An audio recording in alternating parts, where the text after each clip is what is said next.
live. KHOU 11 News at 5. My job is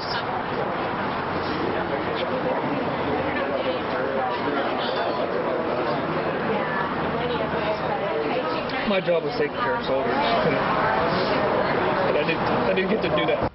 Another major story we're following today, a community in West Texas trying to come to terms with a horrific crash between a freight train and a military parade float during a veterans parade. 4 servicemen were killed when the train plowed into the float carrying wounded veterans who were on their way to a banquet held in their honor.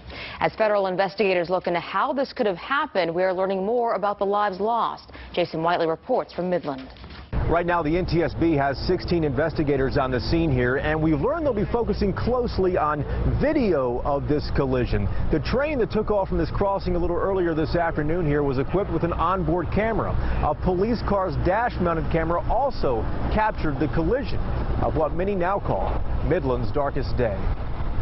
And in the city of Midland on yesterday, in the midst of tragedy, we got to see soldiers behave as they were trained. More than 200 people shared prayers Friday morning, leaving no doubt how deeply this West Texas town was touched by the tragedy. There was a few of us yesterday escorting the parade, so that's how we ended up being part of the parade. Jaime Garza and his wife Denise recounted the horror from driving their Hummer in front of the floats. So I looked back in the side mirror, and that's when I saw a train hit the float. So I made a quick U-turn, went back up there, and the first person that was there was Lawrence. So I had to help him out, and he gave me his last breath right there.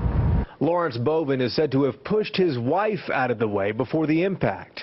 The 47-year-old Army Sergeant Major died on the scene. One of 4 killed, including 34-year-old Army Sergeant Joshua Michael from San Antonio.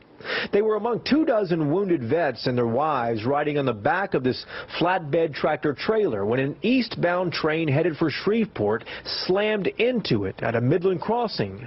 Union Pacific says flashing lights and crossing arms worked at the time of the accident. So did the train horn.